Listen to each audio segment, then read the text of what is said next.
ठीक है। तो अभी हम कल तक हमने ये आपको मटेरियल टू एमएल रेशो और ये बताया था ना, एफिनिटी और हाँ ये क्या जी। होता है। तो ये आपके सबसे ज्यादा काम आने वाली चीज है परसेंटेज शेड। ठीक, तो हाँ जी। परसेंटेज शेड को हम बोलते हैं कि जो ड्राई फैब्रिक है उस पर कितने ग्राम डाई गया, उसको बोलते हैं परसेंटेज शेड। अच्छा। सपोज आपको 5% शेड डाई करना है, तो इसका मतलब है कि 100 ग्राम आपका फैब्रिक होगा और 5 ग्राम आपका डाई पाउडर होगा।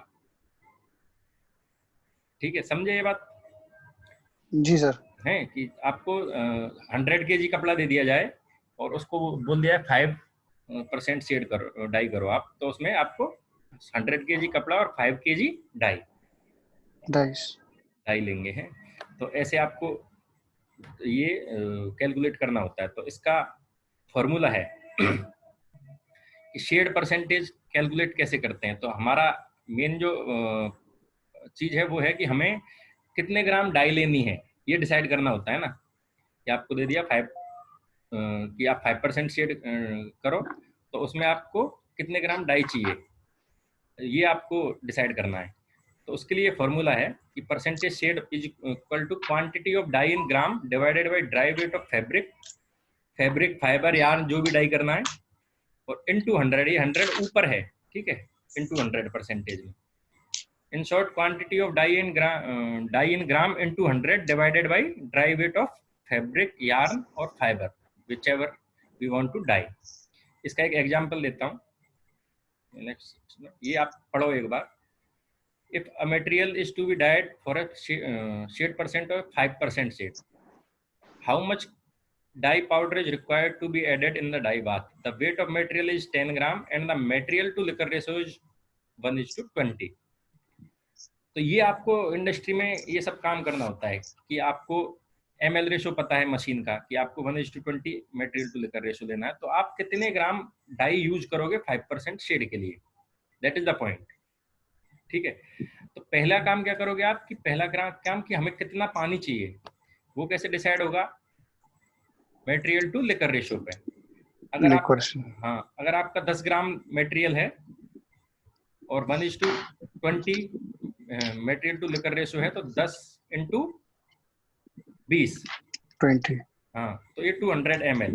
ml क्यों है, क्योंकि वेट हमारा फैब्रिक का हम यहाँ ग्राम में ले रहे हैं। ये आपको इंडस्ट्री में जब ग्राम। लोगे तो वहाँ केजी में होगा। ये वहाँ मान लो 100 किलो कपड़ा और 1:20, तो पानी लीटर में आएगा।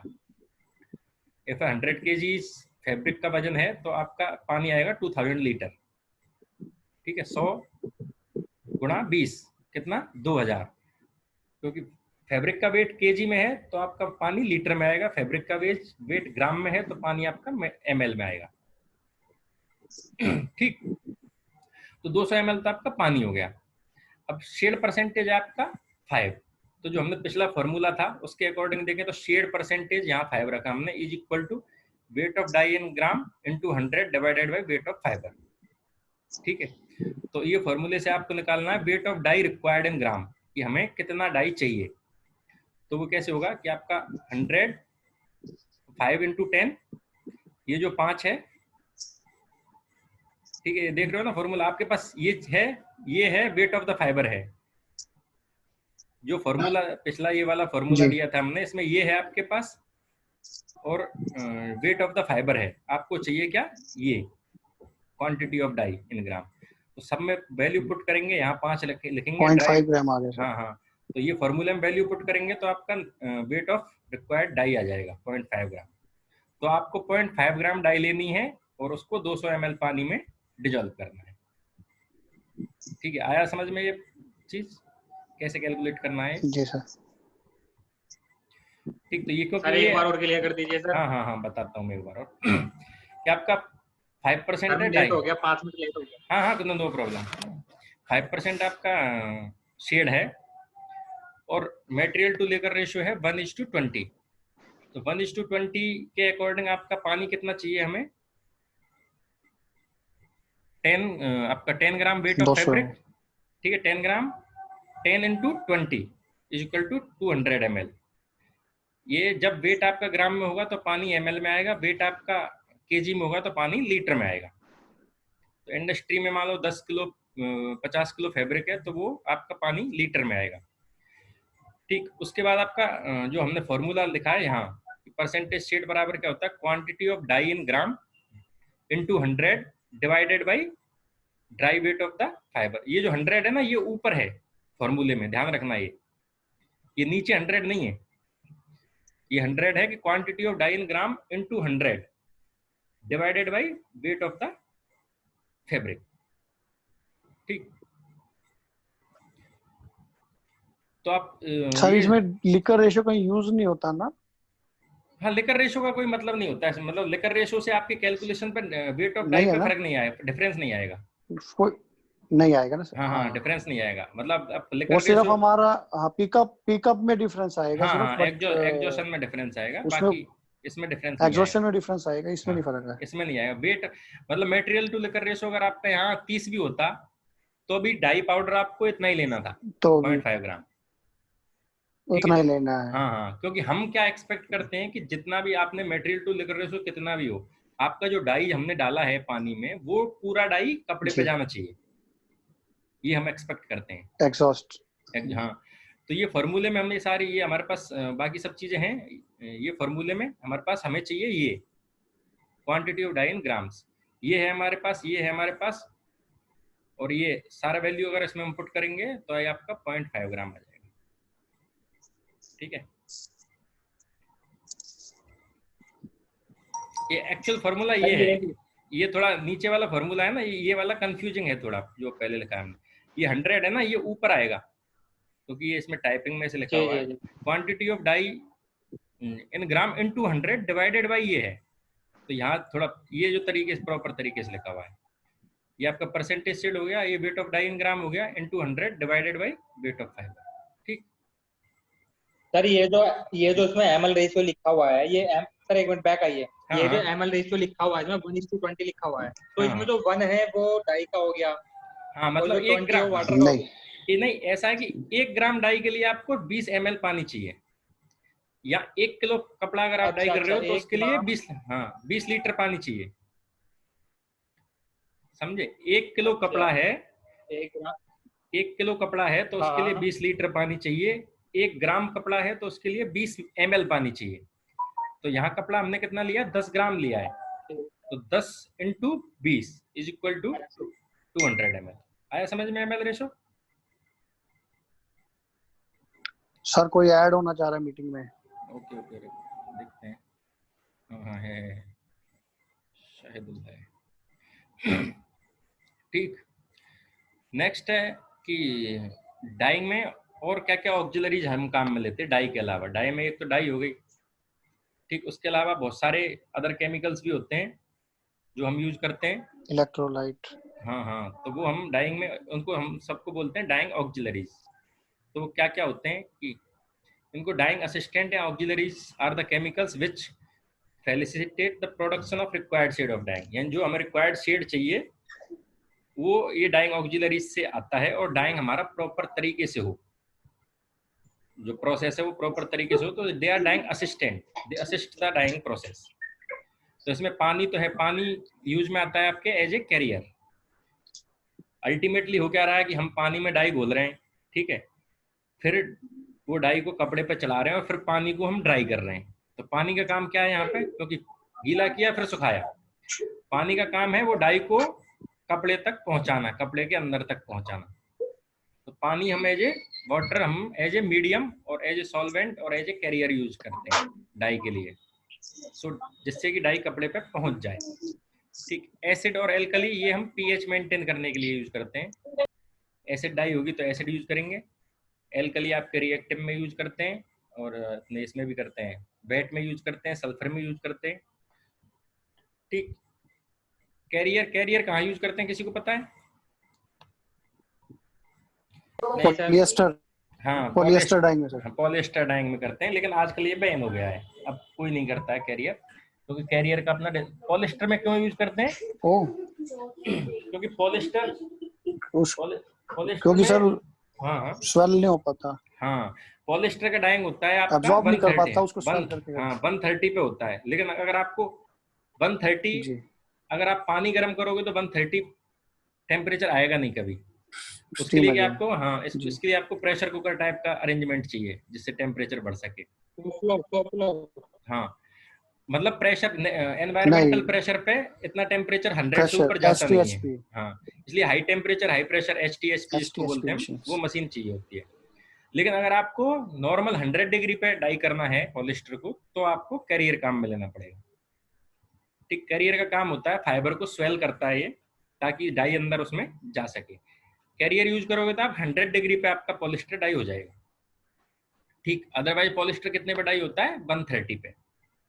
लेकिन with the help of carrier 130 पे। हाँ we can dye polyester at 100 degree. Sir ये बैन क्यों कर दिया? ये क्या है, कोई है कैरियर, पर्टिकुलर रीजन हाँ बैन हाँ होने हाँ का? एनवायरमेंट प्रॉब्लम ज्यादा क्रिएट होता है ये कैरियर की वजह से। ओ हाँ वाटर पॉल्यूशन का जो है ना इश्यू वो है। करते हैं कुछ लोग आजकल, जी, ऐसा किया गया है कि ओके इको फ्रेंडली कैरियर बनाए कुछ लोगों ने, तो वो एडवांसमेंट हुआ है ओके सर, इसमें, तो वो लोग वो कैरियर आप यूज कर सकते हो। और उससे और भी कई प्रॉब्लम थे, ओके सर। डिसएडवांटेज थे कि स्मेल हो जाता रहता रह जाता था कैरियर का, फिर कैरियर आपको रिमूव भी करना होता है कपड़े से, तो वो पानी में जाता है, तो मेन जी एनवायरमेंट रिलेटेड इशू था इसलिए। वाटर ओके सॉफ्टनिंग, हाँ वाटर सॉफ्टनिंग एजेंट आपका होता है कि अगर आप हार्ड वाटर यूज में ले रहे हो, यानी डायरेक्ट सप्लाई का पानी यूज में ले रहे हो बिना आप प्रोसेस किए या ट्रीटमेंट किए, तो आपको वाटर सॉफ्टनिंग एजेंट जैसे EDTA है, ठीक है, वो हम यूज करते हैं। इसका काम है कि पानी को सॉफ्ट, सॉफ्ट मतलब अगर पानी में कुछ खारापन है या वो है तो उसको ये ठीक करता है। एग्जॉस्टिंग एजेंट जानते हो आप लोग, मोस्टली तो नमक काम में लेते हैं हम एग्जॉस्टिंग एजेंट में, सॉल्ट। डिस्पर्जिंग एजेंट है आपका, ये यूज होता है डिस्पर्स डाई में।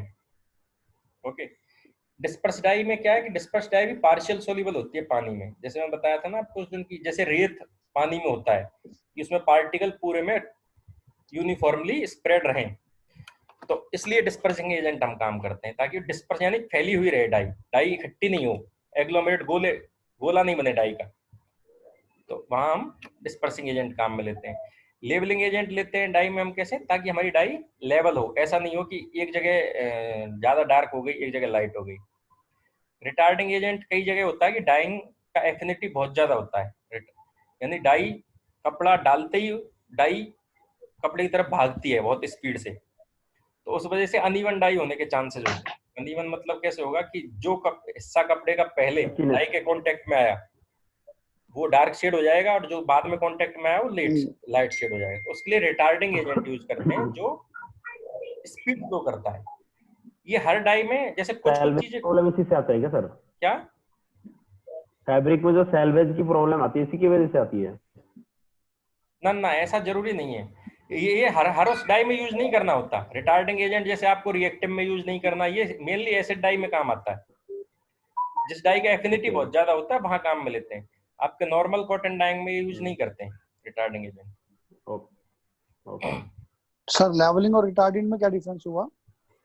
रिटार्डिंग एजेंट एग्जॉस्टिंग एजेंट का अपोजिट है। रिटार्डिंग हाँ हाँ बोलिए। ये रुको एक एक करके बताएंगे। रिटार्डिंग एजेंट जो एग्जॉस्टिंग एजेंट है ना उसका अपोजिट काम करता है। ओके सर, हाँ जैसे एग्जॉस्टिंग एजेंट तो क्या एग्जॉस्शन बढ़ाएगा कि बढ़ाएगा। हाँ स्पीड की डाई पानी से कपड़े पे जल्दी जाए, स्पीड से जाए। रिटार्डिंग एजेंट वो स्पीड को कम करेगा, तो पर्टिकुलर डाई में यूज होता है, वो सब डाइंग में यूज नहीं करते। तो वाटर आपके एज ए मीडियम यूज होता है डाइंग में। कैरियर स्वेल करता है फाइबर को to enhance penetration of dye particle inside the fibre structure. ये पॉलिस्टर के केस में होता है, डिस्पर्स डाई और पॉलिस्टर में जो हम करते हैं। It reduces the TG also. TG जानते हो आप क्या होता है? Glass transition temperature. ये पॉलिस्टर डाइंग में जिसमें वो सॉलिडिफाई हो जाता है जिस टेम्परेचर। सॉलिडिफाई नहीं, रबरी स्टेज में आता है, मतलब मेल्ट, मोल्टन और सॉलिड ओके उसके बीच की स्टेज होती है रबर ओके जैसी। जी कि हल्का सा सॉफ्ट होगा, तो क्या है, हल्का सॉफ्ट होगा तो वो ओपन हो जाएगा और फिर डाई उसमें अंदर पेनिट्रेट कर जाएगी, फिर उसको हम कूल कर देते हैं तो वापस हार्ड हो जाता है वो।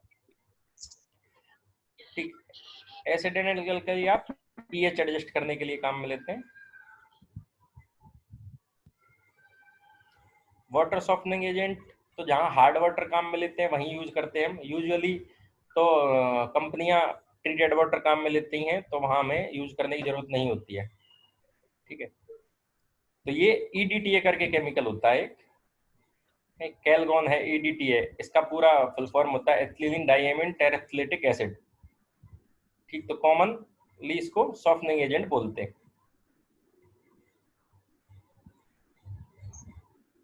एग्जॉस्टिंग एजेंट, सर हाँ सर हाँ थोड़ा मोटा मोटी इसका सॉफ्टनिंग का सर एक बार थोड़ा एक्सप्लेन करेंगे, जो पानी को जो हम सॉफ्टनर करते हैं जैसे वो हाँ कैसे हाँ, करते हैं? वो ये क्या, पानी को या तो आप जैसे RO पानी वाटर यूज कर लो पहले से ही, जहाँ पे आप नहीं नहीं सर, वाटर, जैसे रॉ वाटर हम उठा रहे हैं, हम्म, रॉ वाटर हम ले रहे हैं जैसे, हाँ तो रॉ वाटर को सॉफ्टनिंग करने के लिए जैसे हम्म, वाटर ट्रीटमेंट प्लांट में ही होता है ये हाँ हाँ बेसिकली, हाँ, तो उन जब वो वाटर, हमारे क्या प्रोसेसिंग के अंदर ही आने वाले हैं वो टॉपिक? नहीं नहीं नहीं, उसके लिए अलग से वो है वाटर ट्रीटमेंट का, ये प्रोसेसिंग में नहीं आता है वो, जैसे उसका भी ईटीपी हो गया, एसटीपी हो गया एंड सॉफ्टनिंग हो अब गया। उसके लिए नया DLP स्टार्ट होने वाला है, अभी कर रहे हैं वाटर, इसके लिए वाटर ट्रीटमेंट प्लांट के लिए। तो अच्छा, इसमें तो थोड़ा बहुत ही था। हाँ, तो इसमें तो यही रोल है कि हमारे इस पर नहीं आएगा?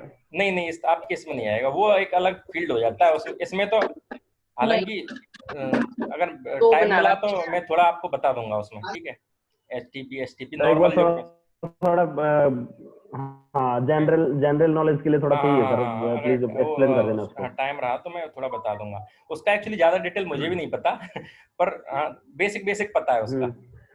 नहीं वैसे मोटा बेसिक तो थोड़ा बहुत तो हमें भी मालूम है, लेकिन डीपली नहीं मालूम है मेन तो। ठीक है, वो प्रॉब्लम देखते ये हैं, वो है टाइम कि रहेगा तो बता देंगे।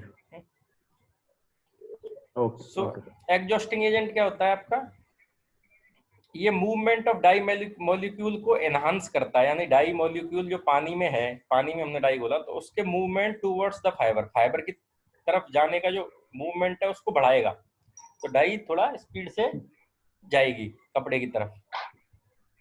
ठीक, तो ये जनरली कौन कौन से यूज करते हैं हम? नमक करते हैं, सोडा नमक, करते हैं, हाँ नमक, कास्टिक करते हैं। नहीं, ग्लाबर सॉल्ट। सोडा और कास्टिक का काम एग्जॉस्शन का नहीं होता है, उसका काम अलग होता है। जनरली हम नमक, कॉमन सॉल्ट और ग्लोबल सॉल्ट यूज करते हैं। अच्छा, इन दोनों में डिफरेंस क्या है, कॉमन सॉल्ट और ग्लोबल सॉल्ट में है, आप कौन सा यूज करना पसंद करोगे दोनों में, अगर आपको ऑप्शन दिए जाए तो?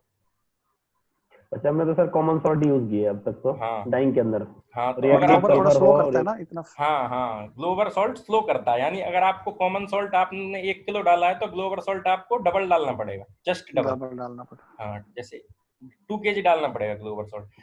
तो जहाँ पे आपका बहुत लाइट शेड है तो वहाँ कई बार ग्लोबल डालना ग्लोबल सॉल्ट यूज कर लेते हैं, लाइट शेड है तो। अदरवाइज प्रेफरेंस कॉमन सॉल्ट की ही होती है, क्योंकि ये क्वांटिटी में कम चाहिए होता है, लगता है। है। ग्लोबल सॉल्ट लगो तो जस्ट डबल क्वांटिटी चाहिए आपको। सर ठीक, तो ये डायरेक्ट है जो एक vat solubilised vat dye and reactive dye, ये सब डाइयों में हमें कॉमन सॉल्ट और global salt as a exhausting agent काम में लेते हैं। ठीक, तो ये काम कैसे करता है वो मैं तो आप लोगों को थोड़ा बता देता हूँ कि जैसे ही आपने कॉटन सेलुलोजिक फाइबर जहां हम बात करते हैं तो it is about cotton, jute और इस टाइप के फाइबर्स की है। सेलुलोजिक फाइबर को जब हम पानी में डालते हैं ना, तो पानी में से उस सेलुलोज फाइबर पे नेगेटिव चार्ज आ जाता है। ठीक है, तो वो नेगेटिव चार्ज को बोलते हैं हम जेटा पोटेंशियल, उसके लिए एक वर्ड है।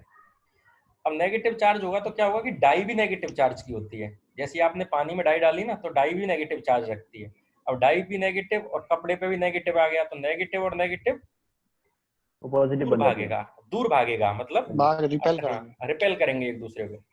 तो जैसे ही हम नमक डालेंगे ना तो नमक क्या होगा, Na प्लस और Cl माइनस, यानी प्लस और माइनस दो आयनों में टूट गया। ठीक है, तो Na जो प्लस है वो क्या करेगा, कपड़े पे जाके जो माइनस चार्ज है, नेगेटिव चार्ज है, उसको न्यूट्रलाइज कर देगा। ठीक, और Cl माइनस जो पानी में है वो क्या करेगा, डाई का जो माइनस है, डाई भी नेगेटिव और Cl माइनस दोनों नेगेटिव, तो Cl माइनस डाई के जो माइनस है यानी डाई मॉलिक्यूल को रिपेल करेगा, कहाँ की तरफ, कपड़े की तरफ। तो दो इफेक्ट हुए उससे, कपड़े का जो नेगेटिव चार्ज है वो न्यूट्रलाइज हुआ और डाई मॉलिक्यूल जो पानी में है उसको रिपेल किया Cl माइनस ने, तो वो टूवर्ड्स द फाइबर। तो ऐसे ये काम करता है। आया ये फंडा समझ में आया क्या थोड़ा? एक बार फिर से बताता हूं जी मैं सर। कि पानी को, जैसे ही पानी में आपने कपड़ा डाला तो कपड़े पे नेगेटिव चार्ज आ जाता है, ठीक। अब डाई भी आपका नेगेटिव, कपड़ा भी नेगेटिव, तो वो रिपेल करता है, डाई मॉलिक्यूल कपड़े की तरफ इजीली जाता नहीं है। तो जैसे ही आपने नमक डाला, नमक टूटेगा Na+ और Cl- में। तो Na+ क्या करेगा, कपड़े पे जाके जो नेगेटिव चार्ज आया है उसको न्यूट्रलाइज कर देगा, उसको खत्म कर देगा, क्योंकि प्लस है, माइनस को खत्म कर देगा। और Cl- जो है वो डाई जो पानी में है negative minus charge dye molecule, वो डाई मॉलिक्यूल को रिपेल करेगा, कपड़े की तरफ पुश करेगा, धक्का देगा मतलब कपड़े की तरफ। तो ऐसे वो एग्जॉस्शन आपका बढ़ता है जब हम आप ये यूज करते हैं। तो ये भी हम कैसे यूज करते हैं कि अगर आपका लाइट शेड है, ठीक है, ये इंस्टॉलमेंट में यूज करते हैं हम, इसलिए एक साथ नहीं डालते। देखा होगा आपने कि हम 2 या 3 इंस्टॉलमेंट में डालते हैं, थोड़ा डाला फिर और डाला फिर और डाला, ऐसे डालते हैं हम जनरली। बिल्कुल, बहुत स्लोली डोजिंग होती है। हाँ हाँ, क्योंकि अगर एक साथ डाल दिया ना तो ये क्या, ये जो रिएक्शन की बात कर रहे हैं वो पानी में ही हो जाती है, तो डाई हाइड्रोलाइज हो जाएगी आपकी, एक साथ डाल दिया हमने। तो हम थोड़ा थोड़ा करके डालते हैं कि थोड़ी डाई कपड़े पे चली जाए, फिर थोड़ी और डाला फिर और चली जाए, ऐसे पुश हो डाई। डिस्पर्सिंग एजेंट्स हैं आपके जो यूनिफॉर्म डिस्पर्जन सॉल्यूशन बनाते हैं, ये आपके इसमें होगा, डिस्पर्स डाई के केस में होगा। This is required for the colouring material not soluble in water. जो डिस्पर्स डाई है वो सॉल्युबल नहीं होती है पानी में। फॉर एग्जांपल पिगमेंट और डिस्पर्स डाई दोनों हैं इसमें। Require a uniform disperse colour solution और एप्लीकेशन मीडियम। एग्जांपल है आपके pigment are disperse in the printing paste with the help of dispersing agent. तो फर्क क्या होगा, डिस्पर्जन का फर्क है कि पार्टिकल घुलेगा नहीं पानी में, लेकिन पानी में ही रहेगा, ना नीचे बैठेगा ना ऊपर तैरेगा। तो बहुत सारे पार्टिकल होंगे तो वो अंदर इकट्ठा नहीं होने चाहिए, सब यूनिफॉर्मली डिस्पर्स होने चाहिए। तो उस पर्पज के लिए हम डिस्पर्सिंग एजेंट डालते हैं।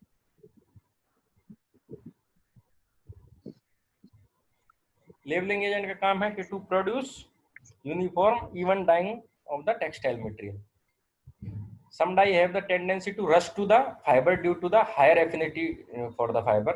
In such cases, it is difficult to produce an even dyeing under the normal circumstances. Labeling agent का काम result in uniform uptake for the dye by the fiber.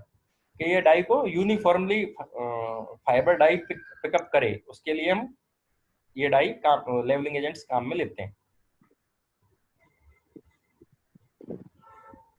ठीक है, रिटार्डिंग एजेंट और labelling agent क्या लगभग same ही होते हैं, जो उनका काम है वो ऑलमोस्ट सेम होता है। ठीक है, लेबलिंग एजेंट भी वही काम कर रहा है कि स्पीड को रिड्यूस कर रहा है, रिटार्डिंग एजेंट भी स्पीड को रिड्यूस करता है।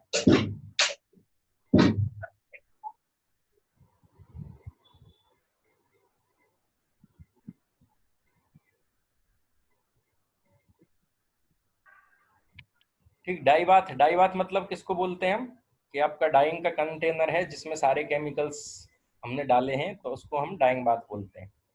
ठीक, तो डाई टेक्सटाइल को डाई करने के बहुत सारे तरीके हैं। किस फॉर्म में डाई करते हैं हम, फाइबर डाइंग भी होता है, ठीक, यार्न डाइंग भी होता है। यार्न डाइंग में आपका हैंक डाइंग होता है, चीज डाइंग होता है, कोन डाइंग होता है, फैब्रिक डाइंग होता है। फैब्रिक में आपका वोवन फैब्रिक डाइंग हो सकता है और निटेड डाइंग हो सकता है, और आपका गारमेंट डाइंग भी होता है। ठीक है, तो सबसे ज्यादा आपका यूज होता है ये फैब्रिक डाइंग, ये सबसे ज्यादा यूज होता है।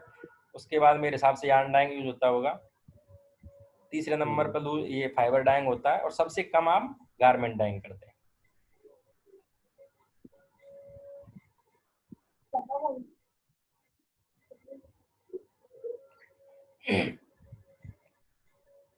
ये मशीन है, डिफरेंट काइंड ऑफ मशीन कौन कौन सी होती हैं आपके। Loose stock dyeing machine fibre dyeing के लिए काम में लेते हैं हम। हैंक यार्न डाइंग मशीन होती है, जो यार्न अगर हैंक फॉर्म में है तो उसको डाई करने के लिए। और आपका यार्न पैकेज डाइंग मशीन, यानी यार्न को कोन और चीज के फॉर्म में डाई करने के लिए। जिगर आपका फैब्रिक डाइंग मशीन है, फैब्रिक को डाई करने के लिए। विंच आपका फैब्रिक डाइंग मशीन है। जेट डाइंग मशीन है आपकी, फैब्रिक डाइंग मशीन है। जेट डाइंग को भी कंटिन्यूस डाइंग रेंज भी आपका फैब्रिक डाइंग मशीन है। इसके अलावा आपके बीम डाइंग मशीन होती है एक, नाम सुना बीम डाइंग का? तो बीम, हाँ, बीम डाइंग में क्या है, अरे यार तुम जाओ मेरे बीम डाइंग में आपके यार्न भी डाई कर सकते हो आप और फैब्रिक भी डाई कर सकते हो। यार्न बीम भी डाई करते हैं उसमें और फैब्रिक भी डाई करते हैं। तो ये कुछ फोटोज हैं, ये देख लो आप। जिगर तो हमने देखा ही है, पहले ही बताया था आपको। जी सर। ये ऐसे रोल होके डाइंग में होके ये इस पे इधर जाएगा और इसको बाद में फिर रिवर्स हो जाता है। ठीक, ये विंच है, ये भी दिखाया था हमने आपको। तो विंच में विंच ये सॉफ्ट फ्लो का इनिशियल वर्जन है। विंच में क्या है कि ये सर आपके आप कहे तो दिखाऊं, विंच दिखाऊं कैसी होती है? हाँ हाँ वो दिखा दो। जिन्होंने नहीं देखी। हाँ ये ठीक सर, एक मिनट होल्ड कर, मैं अभी बैक कैमरा स्टार्ट कर विंच दिखाता हूँ सर। नहीं दिखा लो, वो ज्यादा बट दिखा ही नहीं सकेंगे कुछ। विंच ऐसी मशीन है कि इसमें इससे आपका फैब्रिक का मूवमेंट होता है। ठीक, एक मिनट में दिखाता हूँ। प्लांट में है क्या चंद्रपाल? हाँ यार प्लांट पे ही हूँ। नहीं ये अच्छा मेरी है। स्लाइड ऑन कर लेना ये। इसके काम का टॉपिक मिल गया फिर। नहीं ठीक है, वो ये ज्यादा ऐसे- अच्छा है कि अगर ऐसे ऐसे शेयर करेंगे तो it is good। ये मैं ऐसे जब वीडियो बना के कल ग्रुप में इसको सेंड कर दूंगा। हाँ ओके ओके। तो यान डाई हो रहा है ना चंद्रपाल? नए फैब्रिक डाइंग है ये। फैब्रिक ही होगा, बेंच पे यार डाई नहीं होता। ये कॉटन ग्रे, इसमें ये कॉटन हाँ, ग्रे सही है बेंच ही है ये इसमें कॉटन सर, ये कॉटन ग्रेप है इसमें ये। अच्छा क्रेप डाई हो रहा है तभी तो यान की जैसा दिख रहा है। जी जी, ये रो फॉर्म में डाई होता है एक हाँ, तरह रो से। फॉर्म में डाई होता है। तो इसमें एक साथ ये कई लगा पानी रखे ना तुम लोगों ने। ये है बेंच है जी ये। सर, ये ये फैब्रिक डिप हो रही है प्रॉपर। हाँ प्रॉपर डिप करा हुआ है, आज खड़ी हो गई ना संडे में। ये रहा ठीक, ये टोटल फैब्रिक है, ये कॉटन क्रेप है ये। हाँ ये कॉटन क्रेप है। और ये बड़ी वाली है, ये मशीन सर, ये सॉफ्ट फ्लो है। सॉफ्ट फ्लो है हाँ। ये बड़ी सॉफ्ट फ्लो है ये अंदर ये कितना कैपेसिटी का है? सर ये 350-400 kg का है ये। हाँ मतलब 500 kg का होगा, उसमें 350-400 kg फैब्रिक डालते होंगे। हाँ इतना फैब्रिक डालते हैं ये अंदर से, ये बिल्कुल कैपेसिटी 500 kg का आता है और उसमें फैब्रिक आप 350-400 डाल सकते हो। ये कौन सी टाइप का मशीन है? ये इसको सॉफ्ट ओवरफ्लो बोलते हैं। ठीक है, ये बेंच जैसा ही होता है, इसमें सिर्फ ऊपर पानी स्प्रे होता है। पानी स्प्रे भी होता है और डिप भी होता है। ये भी तो सर इसमें भी तो मुझे लगता है कि क्रिंकल फैब्रिक ही कर रहे हैं ना डाई इसमें भी। इसमें भी रूप फॉर्म में डाई। बेंच में ये बेंच का एडवांस वर्जन है। बेंच में तो क्या सिर्फ बेंच की थ्रू डिप होके निकलता है, इसमें पानी स्प्रे भी होता है ऊपर से। ठीक है, यहाँ ये जो मैं ये जिगर है सर, हाँ ये जिगर है, ये जिगर है। ये जो मैं मेरे ये इसमें डिसाइजिंग प्रोसेस चल रहा है सर, ये डिसाइजिंग प्रोसेस। हाँ, ये जो मैं दिखा रहा हूँ ना आपको, स्लाइड पे देखो तो सॉफ्ट ओवरफ्लो में यहाँ पे स्प्रे होता है, जेट लगा होता है, तो उससे स्प्रे भी होता है पानी। बाकी अरेंजमेंट ऐसे ही होता है ओके सॉफ्ट ओवरफ्लो में। चलो नेक्स्ट देखते हैं। चल चंद्रपाल, थैंक यू भाई।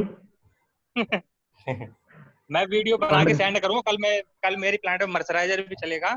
मर्सराइजर का कर देना एक बार, है मर्सराइजर का कर देना एक बार वीडियो बना के। है मर्सराइजर का मैं सेंड करूंगा सारी वीडियो बना के सेंड कर देना प्लीज। हाँ अलग अलग प्रोसेस की। गिरेंद्र सर, हाँ एक दिन चंद्रपाल की फैक्ट्री में विजिट कर लेते हैं सब ग्रुप मिलके। अरे बिल्कुल बिल्कुल बिल्कुल करो यार, ये लॉकडाउन के बाद संडे में आ जाओ किस दिन। कहाँ है तुम्हारी फैक्ट्री? कहाँ है इनकी फैक्ट्री? सर ये ग्रेटर नोएडा में ही, ये 4 मूर्ति है ना। हाँ ये 4 मूर्ति से 4 किलोमीटर आगे है बस। ओके सूरजपुर रोड पर। क्योंकि प्रोसेसिंग के अंदर जो है ना अपने टेक्सटाइल में ये फैब्रिक डाइंग बहुत मायने होती है। फैब्रिक डाइंग की सारे प्रोसीजर जो है अलग अलग। ऑलमोस्ट मशीनें भी इनके पास सही है, सॉफ्ट ओवरफ्लो भी है, जिगर भी है, सिंजिंग मशीन भी है, तो फिर वो ज्यादा अच्छा रहेगा। एक बार अगर विजिट कर लेंगे, अगर पॉसिबल होता है तो आप सारा प्रोसेस। कारपेट प्रिंटिंग की सर मैं भेज दूंगा, कारपेट प्रिंटिंग की और जो सिंथेटिक यार्न की और हीट सेट की। Okay but yarn garment dyeing unit में तो मैं करा दूंगा। ठीक है, टेबल प्रिंटिंग होती है ना, ये पिगमेंट टेबल फैब्रिक में चंद्रपाल करा देगा। और प्रिंटिंग वाली फैक्ट्री और ढूंढनी है कोई प्रिंटिंग मैं हूं ना प्रिंटिंग में तो मेरे पे ये और होल रोहित ही जी, तो थोड़ा डिजिटल लॉकडाउन ओपन होने दो एक बार, फिर कर सकते हैं। ये ज्यादा बेटर ऑप्शन रहेगा, क्योंकि ऐसे बजाय ये स्लाइड में पढ़ने के वहां देख के मैं आपको थोड़ा बताऊंगा ना, तो वो प्रैक्टिकल। ज्यादा अच्छे से समझ में आता है। हाँ बिल्कुल हाँ, सर, एक बार चलते हुए Yes, प्रोसेस। sir. दो तीन फैक्ट्रियों में सर विजिट जरूर करेंगे सर। हाँ हाँ हाँ, बिल्कुल बिल्कुल, ठीक है। वो आप बता ओके देना कभी भी, मतलब आपका ये खत्म हो जाए तो अभी आप बोल दोगे तो संडे को आई कैन कम, ठीक है, ऐसा कुछ नहीं है। हाँ, संडे को या किसी वर्किंग डे में, मतलब हाँ, प्लान करके इसमें हाँ किसी दिन एक दिन जा करके वहाँ एक्सप्लेन करेंगे, ज्यादा बेटर रहेगा। Okay okay. ओके। सुनेगा रेट ऑफ डाइंग जिसको किसको बोलते हैं, ये टर्म है इनका, कुछ ज्यादा आपके उससे मतलब नहीं है, बट रेट ऑफ डाइंग का मतलब क्या होता है वो एक बार समझ लो। इसका मतलब होता है कि amount of dyestuff transferred from the solution to the fibre. तो रेट ऑफ डाइंग से आपका क्या फर्क पड़ेगा कि आपको डाइंग का टाइम कितना देना है, रेट ऑफ डाइंग से उस पर इफेक्ट पड़ेगा। रेट ऑफ डाइंग अगर स्लो है तो आपको डाई ज्यादा टाइम के लिए करनी पड़ेगी, रेट ऑफ डाइंग आपका फास्ट है तो टाइम कम देना पड़ेगा आपको डाइंग प्रोसेस के लिए। तो कुछ चीजें हैं जिस पे रेट ऑफ डाइंग डिपेंड करती है, यानी टेम्परेचर पे डिपेंड करता है। और टेम्परेचर पे भी दो चीजें हैं कि टेम्परेचर आपने जैसे मान लो आपको 80 डिग्री या बॉइलिंग टेम्परेचर चाहिए, तो हम डाइंग स्टार्ट तो नीचे ही करते हैं। डाइंग हम कभी भी हाई टेम्परेचर पे स्टार्ट करते नहीं है। इनफैक्ट अगर आपका बॉइलिंग पे भी डाई हो रहा है तो हम उसको स्टार्ट करेंगे वही 40 डिग्री पे, फिर उसको धीरे धीरे टेम्परेचर को हम रेज करते हैं। तो टेम्परेचर रेज करने की जो स्पीड है वो भी एक फैक्टर होता है कि कितना स्पीड से आपने टेम्परेचर रेज किया है। Concentration of salt in bath, हम आपने एग्जॉस्टिंग एजेंट कितना डाला है, ठीक है, सॉल्ट को हम एज एग्जॉस्टिंग एजेंट डालते हैं, तो एग्जॉस्टिंग एजेंट कितना डाला उस पर भी रेट ऑफ डाइंग करता है। आपने ज्यादा डाल दिया तो फास्ट होगा, लेकिन उसका अपना एक डिसएडवांटेज है कि आपने ज्यादा डाल दिया तो ऐसा वो नहीं कि हाँ हमें टाइम ज्यादा लगेगा तो हम ज्यादा क्यों लगाएं, ज्यादा सॉल्ट डाल के कम टाइम में क्यों नहीं कर दें डाई। लेकिन क्या है, डाइंग में जनरली हाइड्रोलिसिस का प्रॉब्लम होता है। हाइड्रोलिसिस मतलब ये है कि डाई जो specially in reactive dyeing, dye fibre के साथ भी रिएक्ट करती है और पानी के साथ भी रिएक्ट करती है, ठीक है। लेकिन अगर आपने ज्यादा डाल दिया सॉल्ट तो वो पानी के साथ भी रिएक्ट कर लेगी। तो इसलिए आपको पता है ये रिएक्टिव डाइंग में आपने नोटिस किया होगा, नमक डालते हैं हम पीएच के लिए, क्या डालते हैं, NaOH या सोडा, ठीक है, कास्टिक या सोडा डालते हैं। तो सीक्वेंस क्या होता है, सीक्वेंस क्या होता है उसका, आप पहले सोडा डालोगे या नमक डालोगे, पहले नमक डालेगा, पहले नमक डालते हैं। हाँ, ये एक सीक्वेंस फिक्स है।